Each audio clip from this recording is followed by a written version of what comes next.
જય માતાજી મિત્રો, મજામાં? તો જો ગરમી પડે છે ખૂબ હવે ઉનાળાની. હવે 4 દિવસથી ગરમી સારી પડે છે એટલે આપણી સિઝન સારી જોમાં છે.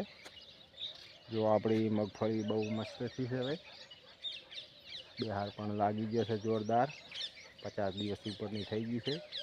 અને મિત્રો જો આ દલપતભાઈને ભેડા વાયા છે, જયંતિભાઈને આ જો ઉગી ગયા છે. આ રીતના જો ભેડા ઉગી રહ્યા છે. સવાર મોહરણ આપી દેવાનું છે. એમાં ભેડા બહુ સરસ ઉગ્યા છે. આ રીતના જો ઉગી રહ્યા છે બધા. જો આપણે આગળ વિડીયો બનાવેલો છે એનો. આ છે રમેશભાઈની કાકડી. તમારે મિત્રો કેવી ગરમી પડે છે કોમેન્ટ કરજો. ગરમી પડે તો મિત્રો કોઈક સિઝન સારી થાય આપણી. બસમાં ઠંડુ હવામાન હતું ને હવે પડે છે જોરદાર ગરમી, એટલે સિઝન સારામાં સારી થશે હવે બધા હાવ મારા ખેડૂત મિત્રોને.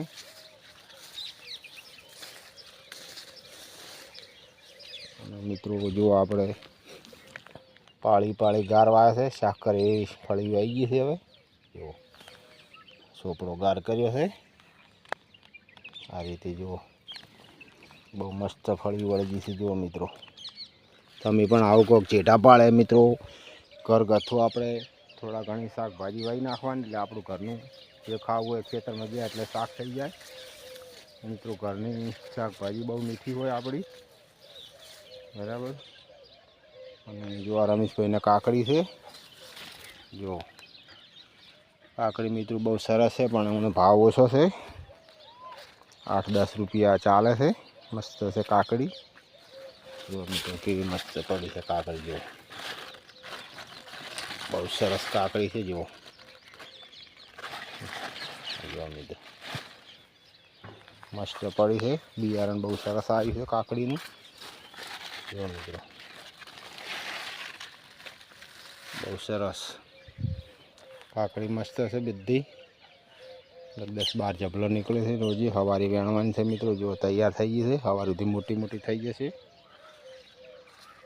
તો આ રીતે છે આપણી ખેતી. આપણે ગયા હતા આ ગામમાં, હાલ આવ્યા છે ને કીધું વિડીયો બનાવો. મિત્રો જો મગફળી આપણી આ રીતની છે.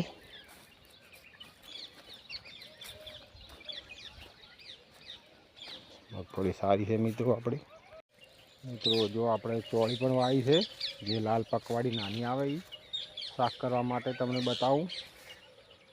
જો મિત્રો બહુ શાકો મસ્ત આવી ગઈ છે. આવી ગઈ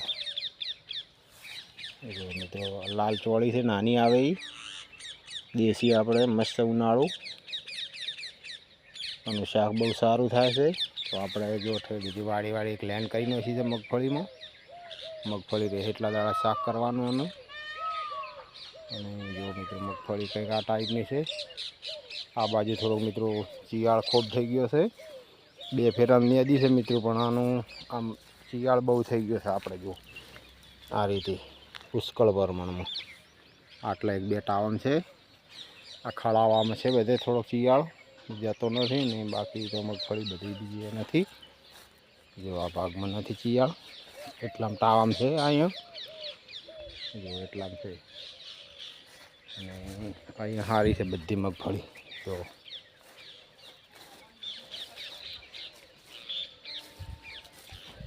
બહુ સરસ છે. જો મિત્રો અહીંયા ઢોરાને કાચારો વવરાતો ને સારી મગફળી આવી છે. એમાં ચિયાળ નથી. આમાં જવ આવેલો હતો આપણે ઢોરા માટે, એટલે આ ભાગમાં ચિયાળ નથી. જો મિત્રો જાણવા મળ્યું છે આપણને કે જવ આવે તો ચિયાળ નથી થતો 100%. અને આ છે મિત્રો આપણે જો રજકાબાજી ગાયો માટે આટલી વાવી છે. હું થોડી ઓછી વાવી છે. મગફળી થોડી વધારે વાવી નાખી છે. હવે જઈએ ઘરે મિત્રો. વિડીયો સારો લાગ્યો હોય મિત્રો જરૂરથી જોજો ને કોમેન્ટ કરજો.